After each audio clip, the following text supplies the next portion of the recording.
Join करें हमारे Telegram channel को और पाएं मार्केट के लाइव अपडेट्स। डिस्क्रिप्शन में दिए हुए लिंक से ज्वाइन करें। वीडियो से पहले चैनल को सब्सक्राइब ज़रूर करें, नोटिफिकेशंस के लिए बेल आइकन दबाएं और वीडियो के बाद लाइक, कमेंट और शेयर करना ना भूलें। हेलो दोस्तों, स्वागत है आप सभी का हमारे चैनल लाइफ एडवाइजर्स में और आप देखना शुरू कर चुके हैं हमारे डेली एनालिसिस वीडियो। आज है 17 जून का दिन और अगर आज के मार्केट की बात करें तो एक एक्सपेक्टेड गिरावट थी और वही हमको देखने के लिए मिला। जो रेंज हमने डिस्कस करी एग्जैक्टली वही रेंज में ट्रेड करते हुए दिखाई दिया, तो कहीं पे भी कोई अनएक्सपेक्टेड हैपनिंग नहीं होते हुए दिखाई दी। जैसा डिस्कस किया था लगभग वैसा ही चलते हुए दिखाई दिया है। 15,600-650 की लोअर रेंज हमने डिस्कस करी, एग्जैक्टली इसी के बीच से रिवर्स होते हुए दिखाई दिया। 15,800 के आसपास आते ही फिर से गिरावट देखने के लिए मिली, तो जो ऊपर में सेलिंग करने का हमारा व्यू था वो बिल्कुल सही साबित होते हुए नजर आया और ओवरऑल अभी एक साइडवेज कंसोलिडेशन में है, वो क्लियरली दिखाई दे रहा है। अब हमें ये देखना है कि ये साइडवेज कंसोलिडेशन क्या ये और बढ़ता हुआ नजर आएगा, एक्सटेंशन कहाँ तक होगा, 15,400 तक होता है या एक पुल बैक देखने को मिलता है। करंट सिचुएशन को अगर मैं देखूँ तो एक पुल बैक की संभावना बन रही है, लेकिन पुल बैक कोई बहुत ज़्यादा ऊपर तक नहीं है। मैक्सिमम 15,800 तक का पुल बैक आता है। कल अगर पुल बैक आता है तो उसका क्लियर मतलब है कि मार्केट कंसोलिडेशन 200 की रेंज में कर रहा है। जब तक 15,600 ब्रेक नहीं होता एक्सटेंशन 15,400 का नहीं होगा और यहाँ पे 20 डे सिंपल मूविंग एवरेज का भी सपोर्ट है। अब यहाँ पे क्वेश्चन मार्क आ जाएगा, क्योंकि अगर मान लीजिए थोड़ा सा पुल बैक आता है और फिर से ये 20 SMA फिर से ऊपर की तरफ मूव करता है, तो जैसे ही 20 SMA ब्रेक होगा तो फिर एक बड़ी गिरावट की संभावना बन जाती है, जो हमने पहले भी देखी थी। तो क्या 15,400 से ज़्यादा की गिरावट होगी, यानी जो हम लास्ट क्लास में बात कर रहे थे, लास्ट वीडियो में बात कर रहे थे 15,000 तक की, क्या वो देखने मिल सकता है? तो मेरा आंसर है बिल्कुल हाँ, बिल्कुल देखने के लिए मिल सकता है।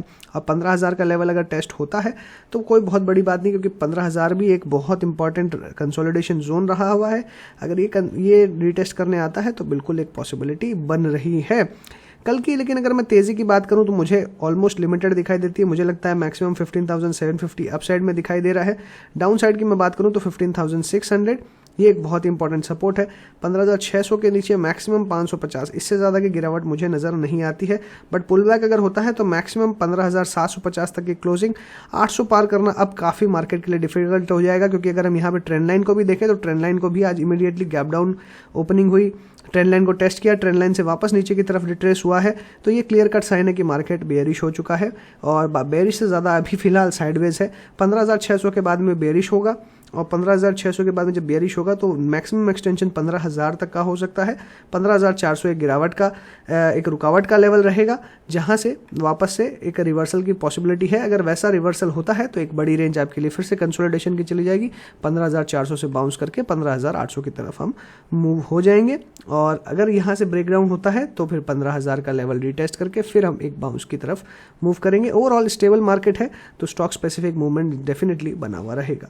सेंसेक्स की अगर मैं बात करूं तो सेंसेक्स में जो हमने लेवल्स डिस्कस किए थे 52,000 से लेकर ऊपर में 52,600 का, एग्जैक्टली इसी रेंज में आपको ट्रेड देखने मिला। लोअर लेवल्स पे 5240, ऊपर में 52,523 और ओवरऑल अगर रेंज देखें तो रेंज कुछ खास दिखाई नहीं दे रही है और यहाँ पे क्लोजिंग 52,323 की। तो अभी भी मेरा जो लेवल्स बने हुए हैं, कल अगर फिर से यहाँ पे मैं जैसे पुल बैक की बात करूँ तो पुल बैक में फिर से 52,500 तक के लेवल्स देखने के लिए मिल सकते हैं और नीचे की अगर बात करूँ तो अभी 52,000 तक के लेवल्स बने हुए हैं। तो इसी रेंज में आपको ट्रेड कल देखने मिल सकता है।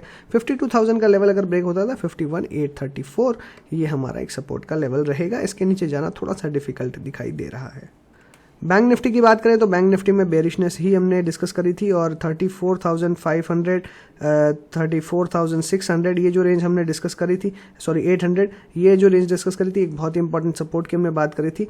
34,458 तुरंत ब्रेक करते बाउंस देखने के लिए मिला, एक साइडवेज टू नेगेटिव कंसोलिडेशन की हमने बात करी थी। यहाँ पे एक जो चीज़ हमको देखने मिल रही है वो ये है कि यहाँ पे आपको एक कैंडलस्टिक जो है ये ब्रेक होते हुए नजर आ रही है। ये सपोर्ट जो ब्रेक हुआ है, यानी ये जो ट्रेंड लाइन का सपोर्ट ब्रेक हुआ है, ये थोड़ा सा एक क्वेश्चन मार्क जरूर अराइज करता है और अभी एग्जैक्टली सपोर्ट लेवल्स के आसपास ही है। लेकिन ओवरऑल सिचुएशन देखो तो थोड़ा सा यहाँ पे भी बेयरिशनेस बन सकती है। एक डोजी बनी है तो अब कल एक फॉलो ऑन जरूर देखना पड़ेगा हमको कि आगे किस तरीके से फॉलो ऑन मिलता है। कल अगर पॉजिटिव ओपनिंग होती है तो एक पुल बैक, जैसा मैंने डिस्कशन किया, पुल बैक देखने के लिए मिल सकता है, लेकिन बहुत ज़्यादा सिग्निफिकेंट यहाँ पे आपको कुछ देखने के लिए नहीं मिलेगा। ओवरऑल शॉर्ट टर्म ट्रेंड एकदम डाउनवर्ड है। अगर ऊपर आता भी है तो मुझे लगता है कि मैक्सिमम 35,000 तक के लेवल्स देखने मिल सकते हैं, इससे ज़्यादा कुछ भी देखने नहीं मिलेगा। इसलिए कल की अगर रेंज की बात करें तो 35,000 से लेकर 34,500, और अगर 34,500 ब्रेक हो गया क्योंकि this is the last support और 35,600 के आसपास ही हम खुले तो कल पुल बैक आता, पॉजिटिव ओपनिंग होती है, 35,000 के आसपास आता, तब तक 34,500 बचा लेगा। लेकिन अगर ये ब्रेक होता है तो सीधा फिर आपको इमीडिएटली कंटिन्यू गिरावट देखने के लिए मिलेगी 33,500 तक। एक दिन भी नहीं होगी, 1 या 2 दिन 3 दिन भी लग सकते हैं तो, लेकिन बस ट्रेंड जो है वो डाउनवर्ड हो जाएगा। बीच में सपोर्ट जो है वो आपको 100 डे यहाँ पे सिंपल मूविंग एवरेज है और वहीं पे 50 डे सिंपल मूविंग एवरेज है, तो यहाँ पे आपको कहीं ना कहीं सपोर्ट मिल जाएगा। बट ओवरऑल अब बेयरिश है। साथ में अगर देखेंगे तो 20 डे सिंपल मूविंग एवरेज के नीचे ही ट्रेड करना शुरू कर चुका है, तो बेयरिशनेस बिल्कुल बनते हुए नजर आ रही है। ज्वाइन करें हमारे टेलीग्राम चैनल को और पाए मार्केट के लाइव अपडेट्स डिस्क्रिप्शन में दिए हुए लिंक से ज्वाइन करें। निफ्टी की अगर ऑप्शन चेन की बात करें तो ऑप्शन चेन में क्लियरली हमें रेजिस्टेंस नजर आ रहा है 15,700, 15,800 पे, और नीचे में सपोर्ट जो है 15,500, 600 पे कहीं बनता हुआ नजर नहीं आ रहा, और उसके नीचे में सपोर्ट बन रहा है। इसका मतलब ये पॉसिबिलिटी है कि गैप डाउन ओपनिंग फिर से हो सकती है नीचे के लेवल्स पे 15,600, 15,550, जैसे मैंने आपको बताया एक बहुत स्ट्रॉन्ग सपोर्ट है, तो वहाँ से फिर से एक बाउंस बैक देखने के लिए मिल सकता है। बट बहुत ज़्यादा कोई मुझे खास मेजर ट्रेंड यहाँ दिखाई नहीं दे रहा है। ओवरऑल हायर लेवल से फिर से आते ही शॉर्ट्स बनना शुरू हो जाएंगे, एक अच्छी खासी फिर से गिरावट आपको देखने के लिए मिल सकती है। वहीं क्यूमुलेटिव ओपन पोजीशंस अगर हम देखें तो 15,700 तो इमीडिएट हर्डल नजर आ रहा है। इसका मतलब कोई भी अगर तेजी से मार्केट खुलता है तो अच्छी खासी फिर से शॉर्ट सेलिंग होते हुए आपको दिखाई देगी और फिर से मार्केट गिरता हुआ नजर आएगा। अब मार्केट सेल ऑन राइज का मुझे होता हुआ मोटा मोटी दिखाई दे रहा है। बाकी अगर कुछ अनहोनी होती है तो वो एक अलग बात है, वो अलग मार्केट की माया है। बट अगर मैं ओवरऑल देखूं तो जो यहाँ पे मुझे ऑप्शन डेटा बता रहा है और जो मुझे चार्ट्स बता रहा है, जो मुझे मार्केट सेंटीमेंट बता रहा है, ये हर तरीके से मार्केट सेल ऑन राइज का ही व्यू बनते हुए नजर आ रहा है। इसलिए मार्केट में हायर लेवल से सेलिंग आते हुए आपको नजर आ सकती है, वैल्यूएशन से एडजस्ट होते हुए नजर आ सकती है। बस यही ओवरऑल व्यू मुझे नजर आ रहा है। हाइज पे सेल करना है, लोज पे बाई आप करने की कोशिश कर सकते हैं, बट मुझे लगता है कि कोई बहुत ज़्यादा होशियारी वाली बात वो नहीं होगी। बेटर रहेगा मार्केट में एक रिवर्सल का, मार्केट में एक स्टेबिलिटी का आप ट्रेंड के लिए वेट करें, वो ज़्यादा आपके लिए बेहतर होगा। तो फिलहाल के लिए मुझे जो यहाँ पे दिखाई दे रहा है वो यही है 15,700, 800, ये बहुत ही बड़ा रेजिस्टेंस जोन है। ऊपर आते ही सेलिंग होगी, नीचे में सपोर्ट आपको 15,550, 15,600 के आसपास मिल जाएगा, और ये जैसे ही ब्रेक होते हैं 600 के बाद में एक अच्छी खासी सेलिंग हो सकती है, और 500 के बाद तो इनफैक्ट और ज़्यादा सेलिंग होती हुई आपको नज़र आ सकती है। FIDI के कैश मार्केट डेटा की बात करें तो यहाँ पे 880 करोड़ का, यहाँ पे अगर हम FIS का देखें तो बिकवाली दिखाई दे रही है। 45 करोड़ का DIA ने बाई किया, तो कुछ मेजर खास डेटा नहीं है। डेटा को इग्नोर ही करें तो ज़्यादा बेहतर रहेगा। जो रेगुलर यहाँ पे देखने मिलता है वैसा ही देखने के लिए मिल रहा है, कुछ मेजर शिफ्ट यहाँ पे नहीं देखने मिल रहा। ज्वाइन करें हमारे टेलीग्राम चैनल को और पाए मार्केट के लाइव अपडेट्स डिस्क्रिप्शन में दिए हुए लिंक से ज्वाइन करें। बात करते हैं निफ्टी के स्टॉक्स की, एक एक करके अल्फाबेटिक में डिस्कस करेंगे। सबसे पहला स्टॉक है अदानी पोर्ट्स का। अदानी पोर्ट्स की अगर मैं बात करूं तो यहाँ पे कंटिन्यूसली हमें सेल ऑफ देखने के लिए मिल रहा है और अच्छी खासी गिरावट, लगभग 800 रुपये से 650 रुपये हो चुका है स्टॉक, और ऊपर में 883 का 900 का हाई बनाने के बाद में कंटिन्यूसली गिरावट देखने मिली है। पहले भी हमने ऐसा देखा है 900 से लगभग 900 की रेंज से 700 रुपये तक स्टॉक आते हुए दिखाई दिया। अब की बार गिरावट थोड़ी सी और ज़्यादा बढ़ते हुए नजर आई है। तो ऐसी सिचुएशन में हमें क्या करना चाहिए? अगर वॉल्यूम्स देखेंगे तो काफ़ी ज़्यादा वॉल्यूम्स है, नेगेटिव न्यूज़ कंटिन्यूड है, और सारे अदानी स्टॉक्स के अंदर में आपको गिरावट देखने मिल रही है। अब मुझे बाकी स्टॉक्स का नहीं पता क्योंकि ऑलरेडी अदानी इंटरप्राइज काफ़ी हाई वैल्यूएशंस पे था और बाकी सारे स्टॉक्स भी काफ़ी हाई वैल्यूएशंस पे थे। साथ ही मैनिपुलेशंस अगर हो भी रही है तो उसके बारे में कंप्लीट जानकारी हमें अभी भी नहीं है, क्लैरिटी नहीं है।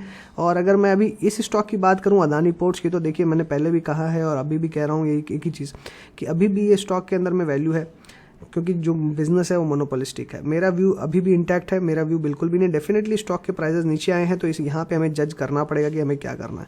मेरे हिसाब से अगर यहाँ पे इस लेवल पे फंसा है तो उसे क्या करना चाहिए, क्योंकि स्टॉक जो है वो लगभग अगर हाई से देखूँ तो हाई से 25%, 30% तक करेक्ट हो चुका है।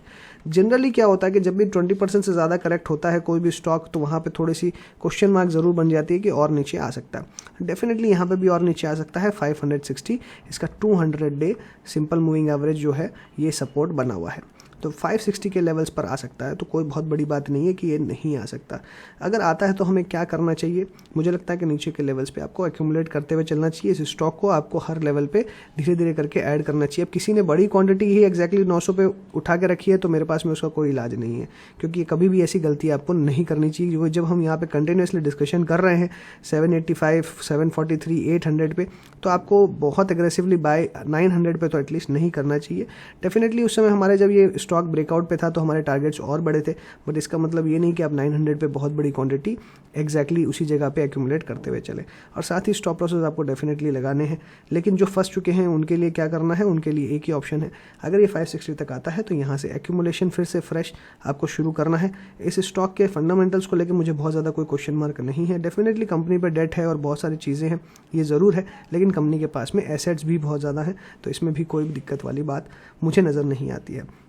कंपनी के फंडामेंटल्स इतने प्राइसेस करेक्ट होने के बाद में अभी भी स्टॉक एक जो वैल्यूएशंस होती है, वैल्यूएशंस के लिहाज से एक अच्छी वैल्यूएशंस पे आ चुका है।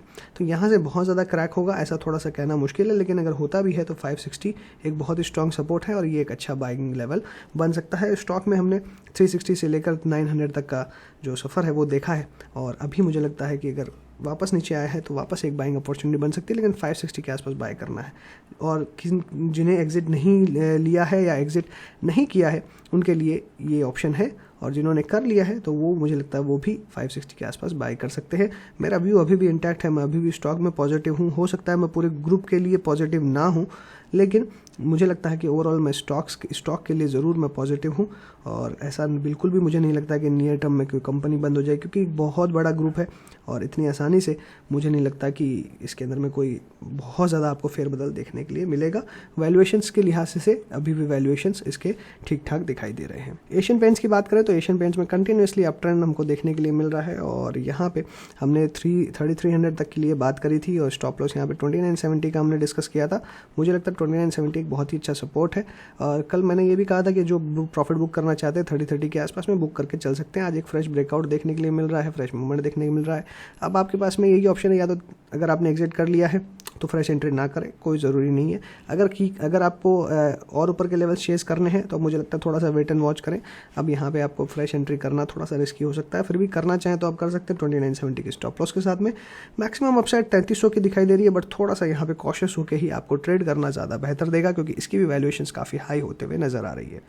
एयू स्मॉल फाइनेंस बैंक की बात करें तो यहाँ पे कंटिन्यूसली हमें एक रेंज में ट्रेड करते हुए दिखाई दे रहा है, एक चैनल में ट्रेड करते हुए दिखाई दे रहा है। आज भी देखें तो एक डोजी बनते हुए नजर आ रही है। 1048 के ऊपर में हमारा बाय का व्यू था, बट क्लियरली मैंने कल एक डिस्कशन किया था कि हो सकता है कि यहाँ पे आपको कल गिरावट देखने मिले, क्योंकि मार्केट की जो पोजीशन है ओवरऑल ख़राब दिखाई दे रही है, और ओवरऑल बैंकिंग स्टॉक्स में ऐसे भी मेरा कोई बहुत ज़्यादा मेजर व्यू नहीं है।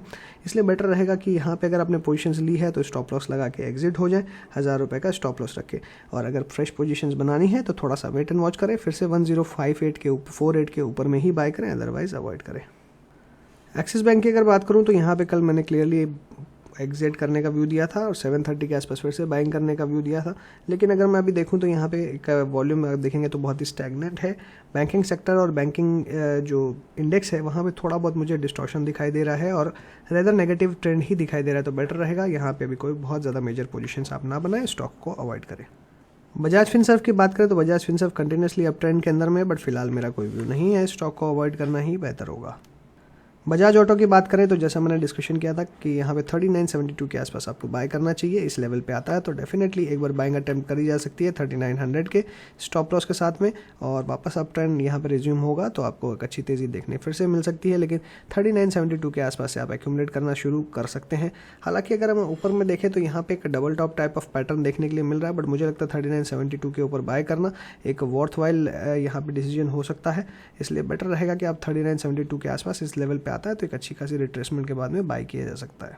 बजाज फाइनेंस की बात करें तो कंटिन्यूसली एक ट्रेंड में दिखाई दे रहा है, और वापस अपर चैनल के बाद में वापस आज नीचे आते हुए दिखाई दिया, लेकिन इमीडिएटली रिवर्स होते हुए नजर आया है हमको। तो वैसी सिचुएशन में हमें क्या करना चाहिए? मुझे लगता है कि अभी स्टॉक को अवॉइड करना चाहिए, नो बाय नो सेल। बंधन बैंक में भी अभी मेरा कोई बाय सेल का व्यू नहीं है, स्टॉक को अवॉइड करने का व्यू है। 320 एक बहुत ही strong support and resistance zone बना हुआ है। अभी जब तक एक डिसाइसिव मूव नहीं आता, एक एब्सोल्यूट कैंडल नहीं मिलती, तब तक हम इसमें कोई बाय सेल नहीं करें। भारतीय एयरटेल में कोई व्यू नहीं है, 520 के नीचे सेल है, और बाय मुझे लगता है कि 560 के बाद में ही कुछ बनेगा, लेकिन अभी फिलहाल बाय करने की कोई जगह दिखाई नहीं दे रही है। बीपीसीएल में हर लोअर लेवल्स पे एक्यूमुलेट करने का व्यू है। आज गिरावट थोड़ी सी बढ़ते हुए नजर आई, लेकिन कुछ खास मुझे दिखाई नहीं दे रही, 1% की गिरावट है। इसमें डिविडेंड अच्छा खासा आपको मिलने वाला है, तो कोई बहुत ज़्यादा मेजर इश्यूज मुझे दिखाई नहीं देते हैं। स्टॉक को आप होल्ड करके रख सकते हैं, लोअर लेवल पे आता है तो और बाय आप कर सकते हैं।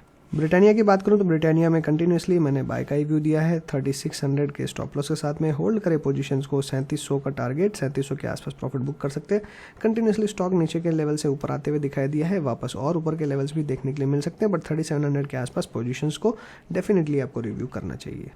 सिप्ला की बात करें तो सिप्ला में यहाँ पे अब ये जो पैटर्न बन रहा है, यहाँ से और फिर बेयरिशनेस फिर से बढ़ती हुई नजर आ सकती है। हालांकि वॉल्यूम को अगर कंपेयर करें पिछली कुछ वॉल्यूम से, तो यहाँ पे एक वॉल्यूम डाइवर्जेंस जरूर देखने मिल रही है, क्योंकि जिस तरीके से प्राइस का एक्सपेंशन हो रहा है और जिस तरीके से गिरावट हुई है, वॉल्यूम के साथ सपोर्टेड उतनी दिखाई नहीं दे रही है। लेकिन फिर भी यहाँ पे जो पैटर्न बना है, ये क्लियरली एक यहाँ से नीचे की तरफ इशारा कर रहा है। शॉर्ट बनता है 940 के बाद में, इमीडिएट टारगेट 920, 900 के। बट अभी फिलहाल मुझे लगता है कि आपको बहुत ज़्यादा एग्रेसिव शॉर्ट नहीं करना चाहिए। रिस्क रिवॉर्ड रेशियो कोई ज़्यादा फेवरेबल नहीं है, बट यहाँ से 940 का आप स्टॉप लॉस है। हालांकि 960 का कल यहाँ पे हिट हुआ था, तो मैंने आपको कह ही दिया था कि ट्रेलिंग स्टॉप लॉस हिट हो चुका है, आप यहाँ से एग्जिट कर ले। तो अभी भी अगर नहीं किया है तो ज़रूर आपको कल कर लेना चाहिए। कोल इंडिया में की अगर बात करें तो कंटिन्यूसली यहाँ पे गिरावट देखने मिल रही है। 156 का हमारा स्टॉप लॉस यहाँ पे एग्जिट कट चुका है। एग्जिट करने का व्यू दिया था, एग्जिट कर लिया तो अच्छी बात है, नहीं किया है तो अभी कर लें। अभी फिलहाल कोई बहुत ज़्यादा मेजर अच्छा मेरा व्यू यहाँ पे नहीं है। No buy no sell. Divi's lab में हमने 4100 तक की बात करी थी। 4100 तक आ सकता है स्टॉक, कोई बड़ी बात नहीं है। इसलिए जिनकी पोजीशन है एक बार प्रॉफिट बुक कर लें, या डोजी बनी हुई है तो कल के हिसाब से आप कल पॉजिटिव ओपनिंग या नेगेटिव ओपनिंग के हिसाब से जज कर सकते हैं। डॉक्टर रेड्डीज़ की बात करें तो डॉक्टर रेड्डीज़ ओवरऑली यहाँ पे 5400 के फिर से नीचे आते हुए दिखाई दे रहा है, और क्लियरली देखें तो स्टॉप लॉस भी हमारा हिट हो चुका है। एग्जिट कर ले स्टॉक से। No buy no sell. Eicher motor की बात करें तो आयशर मोटर यहाँ पे करेक्शन थोड़ी सी ज़्यादा देखने के लिए 2700 का जो स्टॉप लॉस था हमारा, वो हिट होते हुए नज़र आ रहा है। तो यहाँ से भी एग्जिट कर सकते हैं, लेकिन मुझे लगता है कि कल एक फॉलो ऑन भी यहाँ पे देखने के लिए बनता है, बट डेफिनेटली यहाँ पे भी स्टॉप लॉस हिट हो चुका है। एग्जिट कर ले फिलहाल के लिए। No buy no sell. Federal Bank में कोई व्यू नहीं है, पहले भी कोई व्यू नहीं था, अभी भी कोई व्यू नहीं है, कोई बाय या सेल नहीं बनता है। ग्रासिम की अगर बात करें तो यहाँ पे अब ऑलमोस्ट मुझे लगता है कि ब्रेकआउट फेल हो चुका है, क्योंकि एग्जैक्टली अगर देखें तो ये ब्रेकआउट के लेवल के नीचे आ चुका है। स्टॉप लॉस हमारा 1475 का हिट हो चुका है, तो यहाँ से भी एग्जिट करने का व्यू है। हालांकि वॉल्यूम्स बहुत कुछ ज़्यादा नहीं है, बट एग्जिट कर लेना ही मेरा यहाँ से व्यू रहेगा। कोई यहाँ पे फ्रेश बाइंग की सलाह भी अभी फ़िलहाल नहीं है। 1500 के ऊपर में ही कुछ वापस आता है तो सोचेंगे। HCL टेक में 960 के स्टॉप लॉस साथ में बने रहें। 960 का स्टॉप लॉस रखें। ऊपर में तेज़ी होती है तो मैक्सिमम 1040 तक के लेवल्स आपको देखने के लिए मिल सकते हैं, बट फिलहाल के लिए कोई बहुत ज़्यादा मेजर मेरा इसमें एग्रेसिव बाय का व्यू नहीं है। 60 पॉइंट्स अपसाइड दिखाई दे रहे हैं, नीचे में 20 पॉइंट्स का स्टॉप लॉस है। रिस्क रिवॉर्ड ठीक ठाक दिखाई दे रहा है, तो बाय किया जा सकता है। HDFC बैंक की बात करें तो यहाँ पे हमने 2500 का स्टॉप लॉस सेट किया था। इसके नीचे आज ओपनिंग हुई और फर्दर गिरावट भी हो सकती है, जैसा मैंने डिस्कशन भी किया है। और मुझे लगता है कि बेटर रहेगा कि आप और लोअर लेवल्स पे आप एक्यूमुलेट करते हुए चलें, एग्रेसिव बाइंग एक साथ ना करें, वही आपके लिए बेहतर होगा। नीचे में आपको 2400, 2375 तक के लेवल्स आपको देखने के लिए मिल सकते हैं, और वापस अपसाइड निकलेगा तो अब 2600 के बाद में ही कोई फ्रेश वापस मोमेंटम बनेगा। इसलिए अभी फिलहाल फ्रेश मेरे हिसाब से आप एग्रेसिव बाय ना करें, ज़्यादा बेटर रहे। ज्वाइन करें हमारे टेलीग्राम चैनल को और पाएं मार्केट के लाइव अपडेट्स। डिस्क्रिप्शन में दिए हुए लिंक से ज्वाइन करें। HDFC बैंक में भी स्टॉप लॉस हमारा 1475 का ट्रिगर होते हुए नजर आ रहा है। क्लियरली एग्जिट है। No buy no sell. HDFC Life की बात करें 700 के हमने टारगेट सेट किए थे। 700 का टारगेट यहाँ पे आते हुए दिखाई दे रहा है। ओवरऑल तेज़ी में बना हुआ है। स्टॉक के अंदर में 690 का SL रखें, जिनके पास पोजीशन है वो होल्ड कर सकते हैं। टारगेट एक्सटेंड करके 730 तक की हम देख सकते हैं, लेकिन थोड़ा सा डिफिकल्ट दिखाई दे रहा है। इसलिए बेटर रहेगा कि आप 690 के स्टॉप लॉस रख सकते हैं ट्रेलिंग, और कोई प्रॉफिट बुक करके एग्जिट करना चाहें तो आप कर लीजिए, ज़्यादा बेहतर रहेगा। हीरो मोटोकॉर्प में एक अच्छा खासा डिप आते हुए दिखाई दिया है, और मुझे लगता है कि 2800 का जो लेवल है ये देखने के लिए मिल सकता है, क्योंकि जिस तरीके से वॉल्यूम्स यहाँ दिखाई दे रही है, मुझे लगता है कि एक अच्छा खासा डिप दिखाई दे सकता है। तो जिनके पास पोजीशंस है वो फिर से नीचे के लेवल्स पे एक्यूमुलेट करने की कोशिश करें। करंट लेवल्स पे भी कोई बाय नहीं बनता है। एग्जैक्टली एक सपोर्ट लेवल के आसपास है, तो अगर कोई पुल बैक आता है तो फिर से 3300 के लेवल 3000 तक के लेवल देखने के लिए मिल सकते हैं, बट बहुत ज़्यादा अभी एग्रेसिव बाय करने की जगह नहीं है। हिंडाल्को की बात करें तो फाइनली इसने 50 डे सिंपल मूविंग एवरेज भी ब्रेक कर दिया है। 380 का लेवल भी ब्रेक हुआ है, और यही रीज़न था कि मैंने आपको 400 के ऊपर ही बाय करने के लिए बोला था। अब यहाँ पे एक अगर देखें तो शॉर्ट का व्यू बन रहा है, लेकिन अब शॉर्ट में भी कोई बहुत ज़्यादा जगह नहीं, क्योंकि हर 20 पॉइंट्स पे एक अच्छा सपोर्ट बना हुआ है। नेक्स्ट सपोर्ट 360 के लेवल के आसपास में है, और अगर हम अभी शॉर्ट करते हैं तो हमारा स्टॉप लॉस रहेगा 380 का। तो कोई भी बाउंस मिलता है, आप बाउंस में 380 के SL के साथ में शॉर्ट कर सकते हैं, या आप 50 डे सिंपल मूविंग एवरेज का भी सपोर्ट ले सकते हैं। 360, 340 तक के टारगेट्स आपको देखने मिल सकते हैं। HUL के अंदर में हमने बाय का डिस्कशन किया था और हमको बाय देखने के लिए मिल रहा है, कंटिन्यूसली स्टॉक अप ट्रेंड में है, 2480 तक के लेवल्स देखने मिल सकते हैं। ICICI बैंक में कोई बाय या सेल का व्यू नहीं था, अभी फिलहाल मेरा कोई इसमें बाय या सेल का व्यू नहीं है, ना ही सेल करना है ना ही बाय करना है, डोजी बनी है, थोड़ा सा वेट एंड वॉच करना ज़्यादा बेहतर रहेगा। IDFC फर्स्ट बैंक की बात करें तो यहाँ पे भी SL ऑलमोस्ट हिट होते हुए नजर आ रहा है, यहाँ से भी क्लियरली एग्जिट करने का व्यू है, एग्जिट कर ले स्टॉक से। इंडसइंड बैंक की बात करें तो 1000 का SL दिया था, यहाँ पे भी SL हिट हो चुका है, तो अब आपको यहाँ से एग्जिट कर लेना चाहिए। अच्छी खासी गिरावट देखने के लिए मिली है, ये गिरावट और एक्सटेंड हो सकती है क्योंकि एक डिसाइसिव मूव मुझे लगता है कि यहाँ देखने के लिए मिला है और ये गिरावट जो है वो आपको 920 इनफैक्ट 880 तक भी एक्सटेंड होते हुए दिखाई दे सकती है। तो क्या हमें शॉर्ट करना चाहिए? देखिए शॉर्ट हम कर सकते हैं, लेकिन फिर से 1000 का SL होगा, ट्रिगर होने के काफ़ी चांसेस है। अगर कल ओपनिंग 960 के नीचे होती है तो आप डेफिनेटली शॉर्ट करके चल सकते हैं। इन्फीम में एक बाय का व्यू है, यहाँ से अच्छी खासी तेज़ी देखने के लिए मिल रही है। 1475 के ऊपर में 1480 के ऊपर में एक ब्रेकआउट हुआ है, यहाँ पे अगर वॉल्यूम देखें तो अच्छी खासी दिखाई दे रही है। तेज़ी के अंदर में मुझे लगता है कि आपको बने रहना चाहिए, अगर अपने पोजीशंस अभी भी होल्ड करी हुई है या फ्रेश पोजीशंस आप बना सकते हैं। करंट लेवल्स की मैं अगर बात करूँ तो करंट लेवल्स मुझे लगता है कि अब आपको जो स्टॉप लॉस रखना चाहिए, यहाँ पे स्टॉप लॉस रहेगा 1470 के SL के साथ में यहाँ पे बने रहे। 25 रुपये का SL है। ऊपर में टारगेट्स की अगर मैं बात करूँ तो टारगेट्स काफ़ी अच्छे दिखाई दे रहे हैं। लगभग मैं अगर टारगेट्स की बात करूँ तो लगभग 100 रुपये ऊपर के टारगेट दिखाई दे रहे हैं, यानी 1600 रुपये तक के टारगेट्स आपको इन्फी में आते हुए दिखाई दे सकते हैं। IOC की बात करें तो यहाँ पे 112.5 का आप SL रखें, ज़्यादा बेहतर रहेगा, लेकिन जिस तरीके का पैटर्न है क्लियरली मेरा व्यू रहेगा कि यहाँ से आप एग्जिट कर लें। ITC की बात करें तो आप इन्वेस्टमेंट के लिए स्टॉक को ले सकते हैं, ट्रेडिंग के लिए कोई भी इसमें जगह नहीं है। बेटर रहेगा ट्रेडिंग के लिए आप स्टॉक को अवॉइड करें। 205 का करंट लेवल्स है, 200 के स्टॉप लॉस के साथ में बाय किया जा सकता है। GSW स्टील में भी सिमिलरली वही पैटर्न है, 730 के ऊपर में बाय करने के लिए कहा था और अभी कोई इसमें बाय ट्रिगर नहीं हुआ है और यहाँ पे अभी मुझे लगता है सेल थोड़ा सा ट्रिगर होते हुए ज़रूर नज़र आ रहा है, बट मुझे लगता है कि एक फॉलो ऑन डिसाइसिवली चाहिएगी, वॉल्यूम ज़्यादा है नहीं, तो ये आपको कंसोलिडेशन जोन में ही मिलेगा। बेटर रहेगा कोई भी तरीके की पोजीशंस आप ना बनाएं। कोटक बैंक की बात करें तो यहाँ से एग्जिट का व्यू था, अभी भी एग्जिट का व्यू है, no buy no sell. LNT की बात करें तो LNT कंटिन्यूसली तेज़ी में ही दिखाई दिया है और उसके बाद में जो यहाँ पे ब्रेकडाउन हुआ है ये कंटिन्यूसली देखने मिल रहा है। 1500 का स्टॉप लॉस ऑलरेडी हिट हो चुका था, तो कल ही मैंने आपको एग्जिट का व्यू दे दिया था। अगर बाउंस में आपने एग्जिट किया है तो अच्छी बात है, नहीं किया है तो भी मुझे लगता है कि आप यहाँ पे एग्जिट कर सकते हैं। पैटर्न तो कम्प्लीटली डिस्टॉर्टेड है क्योंकि चैनल भी यहाँ पे ब्रेक होते हुए नजर आ रहा है, 20 डे सिंपल मूविंग एवरेज भी ब्रेक होते हुए नजर आ रहा है। अगर कल इमीडिएट बाउंस बैक फिर से 1500 के ऊपर हो जाता है तो आप हो सकता है कि आपको फिर से एक मौका मिले, बट अदरवाइज कोई बहुत ज़्यादा मेजर व्यू नहीं है। यहाँ से फिर से अच्छी खासी फॉल हो सकती है, 1450 1425 तक वापस स्टॉक आ सकता है। मारुति की बात करें तो मारुति में कंटिन्यूसली आपको एक गिरावट देखने मिल रही है, आज फिर से एक्सटेंडेड गिरावट देखने के लिए मिल रही है और कल मैंने व्यू दिया था कि जिस तरीके से यहाँ पे सारे मूविंग एवरेजेस इकट्ठा हो रहे हैं, कोई भी पुल बैक मिलेगा 7200 के बाद में फिर से एक अच्छी तेज़ी देखने के लिए मिल सकती है और यहाँ पे आपको एक आज अच्छी खासी डाउन साइड में गिरावट देखने मिली है। अब प्रॉब्लम ये है कि सिंस ये सारे मूविंग एवरेजेस के नीचे है, वॉल्यूम के साथ गिरा है, तो अब ये कंटिन्यूसली डाउन ट्रेंड में फिर से आ सकता है। 6800 तक के लेवल्स आपको देखने मिल सकते हैं। M&M की बात करें तो M&M एक रेंज में फंसा हुआ है, अगर आपने पोजीशंस लिया तो 800 के साथ स्टॉप लॉस रखें, अदरवाइज अवॉइड करें, कम्प्लीटली एग्जिट हो जाए स्टॉक से। नेस्ले की बात करें 18,500 तक की हमने बात करी है, स्टॉप लॉस 17,800 का आप रख के चले। स्टॉप लॉस कंटिन्यूसली जैसे जैसे स्टॉक बढ़ता है वैसे बढ़ाते हुए चलें। NTPC साइडवेज कंसोलिडेशन देखने मिल रहा है, 116 का SL रखें, 116 के SL के साथ में पोजीशंस को होल्ड करें या रेदर 115 का भी आप रख सकते हैं। ऊपर में 120, 25, 30 तक के टारगेट्स देखने मिल सकते हैं। ONGC की बात करें, ONGC यहाँ पे कंसोलिडेशन यहाँ पे भी होते हुए दिखाई दे रहा है। यहाँ पे SL जो है 122 का है, 122 के SL के साथ में पोजीशंस मेंटेन करें। 130, 135 तक के टारगेट्स देखने मिल सकते हैं, स्टॉप लॉस स्ट्रिक्टली मेंटेन करें। PNB की बात करें तो PNB यहाँ पे कम्प्लीटली कल ही एग्जिट करने का व्यू दे दिया था, अब कोई फ्रेश व्यू नहीं है, no buy no sell. Power Grid completely exit कर लेना चाहिए, हालांकि रिजल्ट्स आए हैं, रिजल्ट्स का हो सकता है कि आपको कल एक अच्छा तेज़ी का व्यू देखने मिले, बट जिस तरीके का पैटर्न है यहाँ से एग्जिट करने का ही व्यू है। RBL बैंक में भी स्टॉप लॉस हिट हो चुका है, 210 के नीचे की क्लोजिंग देखने मिल रही है, यहाँ से भी एग्जिट का व्यू है, फ्रेश बिक वाली या खरीदारी की सलाह नहीं है।